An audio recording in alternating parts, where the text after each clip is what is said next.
દાહોદ જિલ્લાના સંજેલી તાલુકામાં આવેલ સંજેલીમાં પ્રાઇવેટ દુકાનોવાળા રેશન કાર્ડ કેવાયસી અને આધાર કાર્ડ રેશન કાર્ડ સાથે મોબાઈલ નંબર જોડવા માટે વેપારીઓ અને ઓપરેટર ગરીબ આદિવાસી જનતાને લૂંટતા હોય છે। લોકોએ આ બાબતે લેખિતમાં રજૂઆત સંજેલી મામલતદાર શ્રીને સંજેલી તાલુકા કોંગ્રેસના પ્રમુખ દ્વારા કરવામાં આવી। અમારા સંજેલીના રિપોર્ટર કપિલ બારિયા દ્વારા પ્રાપ્ત માહિતી અનુસાર સંજેલી તાલુકામાં આવેલ સંજેલી નગરમાં સંજેલી તાલુકામાં રેશન કાર્ડ કેવાયસી આધાર કાર્ડ સાથે મોબાઈલ નંબર દાખલ કરવા બાબતે સંજેલીમાં પ્રાઇવેટ દુકાનોવાળા ગરીબ લોકોને લૂંટી રહ્યા છે। જે બાબતે સંજેલી તાલુકા કોંગ્રેસ પ્રમુખ દિનેશભાઈ તાવિયાડે સંજેલી તાલુકા મામલતદારને લેખિતમાં રજૂઆત કરી।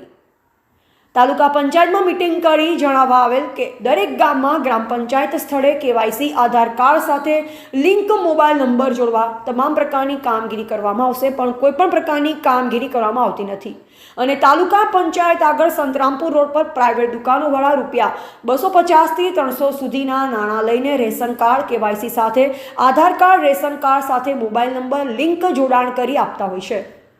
વધુમાં કોંગ્રેસ પ્રમુખ દિનેશભાઈ તાવિયાડે જણાવ્યું હતું કે એગ્રોના ખાતરના વિક્રેતાઓ પણ ખાતરના સરકારના ધારાધોરણ પ્રમાણે નક્કી કરેલ ભાવ કરતાં કાળા બજારના ભાવમાં ખાતરનું વેચાણ કરી રહ્યા છે।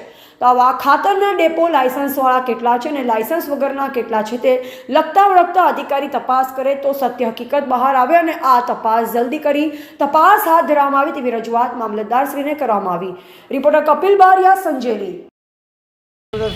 રજૂઆત કરી કે સંજેલી તાલુકાના રેશન કાર્ડ ધારકોને કેવાયસી અને આધાર કાર્ડ જોડે મોબાઈલ નંબર લિંક કરવા માટે એ લોકોએ તાલુકામાં મિટિંગ કરી અને દરેક પંચાયતમાં એ લોકોના પંચાયતમાં રાખેલા માણસો જોડે કેવાયસી કરવા અને મોબાઈલ નંબર એડ કરવા કંઈક નવું આયોજન કરેલું અને નવો કંઈક પરિપત્ર કર્યો હતો કે દરેક ગામડામાં દરેક પંચાયતમાં આધાર કાર્ડ લિંક થઈ જશે અને કેવાયસી થઈ જશે, પણ આવું હજુ સુધી બન્યું નથી। 6 મહિનાથી સંજેલી તાલુકા પંચાયતની સામે ખાનગી પ્રાઇવેટવાળા અને સંતરામપુર રોડ પર ખાનગી પ્રાઇવેટવાળા 230 રૂપિયા 150 રૂપિયા લઈને આધાર લિંક કરી આપે છે અને કેવાયસી કરી આપે છે, પણ આવો સરકારમાં ક્યાંય પૈસા લેવામાં આવતા નથી। છતાં બી લગભગ સરકારના કર્મચારીઓ પણ એમાં મળેલા હોવા જોઈએ અને એ પણ કદાચ હપ્તો લેતા હોવો જોઈએ।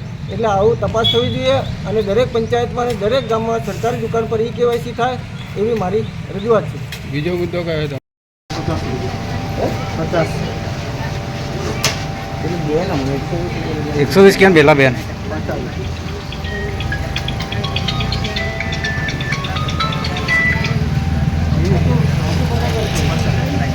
હેલો, કેવાયસી કરવા માટે કેટલા પૈસા તમારે લીધા? પહેલાં 300 પહેલાં તમે નંબર રાખવા માટે કેટલા લીધા? નંબરના કંઈક 150 પહેલાં અને પહેલાં કેવાયસી કરવા માટેના કેવાયસી એ બધું એમ જ આવી બધું એમ જ આવી ગયું। ટોટલ થઈને 300 રૂપિયા લે છે આ દુકાનદારો।